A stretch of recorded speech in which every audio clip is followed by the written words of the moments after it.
Ég man eftir því að Preben Dick, danskur fréttamaður sem kom mikið til Íslands og sinnti íslensku málefnum mikið fyrir Danmarksradio, hann hætti þar og gerðist blaðafulltrúi SOS Barnaþorpa. Preben sagði mér talsvert mikið um þetta og þá hugsun sem að lá að baki og af hverju hann var tilbúinn til þess að hætta í þessu fína starfi sem fréttamaður á Danmarksradio og fara í þetta. Og ég man ekki hvað það var sem var til þess að við létum loks verða af þessu að hefja það að greiða SOS Barnaþorpum. Við höfðum engar óskir eða það hvort það yrði strákur eða stelpa eða í hvaða landi það væri sem að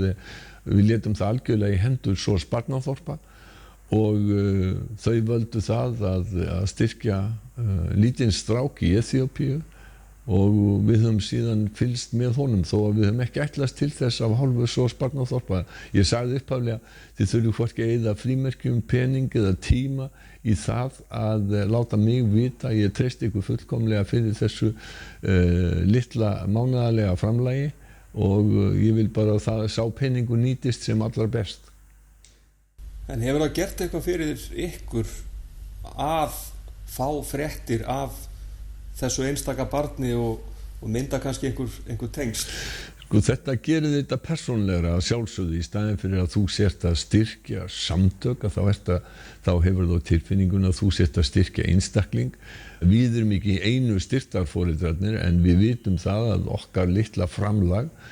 það skiptir máli þegar það er komið alla leiðina suður til Eþíópíu og það gildir langflest lönd, þetta eru langflest löndin þar sem að SOS Barnaþorpin eru fátæk ríki og íslenska krónan sem að margir segja nú að segja ansi mikill aumingi að hún er risi þarna. Hvernig hefur verið að fylgjast með Ísak? Það hefur verið mjög ánægjulegt og í rauninni hann virðist vera mjög myndalegu piltur, gengur vel í skóla, er kominn í menntaskóla núna og við fáum reglulega fréttir á honum eins og allir styrktarforeldrar, fengið jólakort, fengið myndir. Það hefur verið mjög gaman að því að fylgjast með því að sjá hann vaxa á grasi og verða þennan myndarpilt. Hafa börnin þín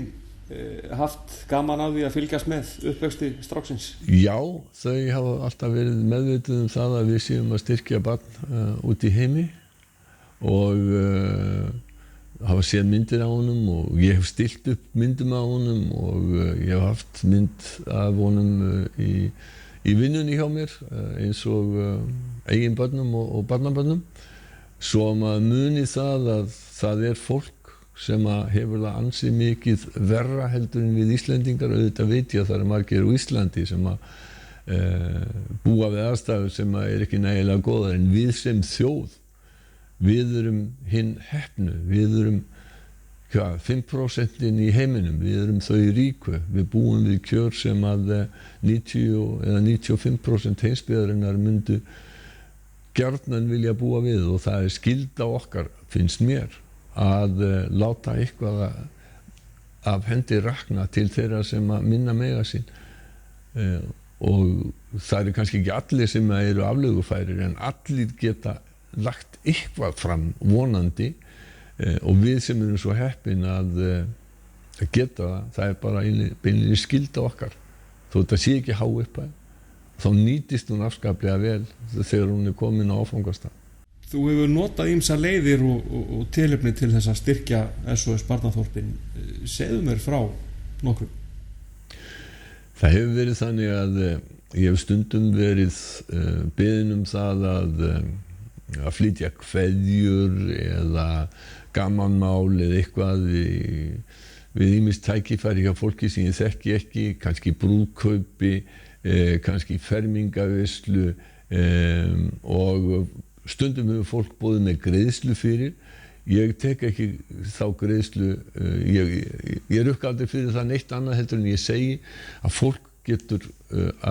lagt fram, það getur greitt til SOS Barnaþorpa að eigin vild og legg það bara í hendur hvers og eins hvaðan tilbúinn að greiða fyrir það. Ég tek ekki sjálfur fyrir það. Mér finnst penningunum miklu betur varið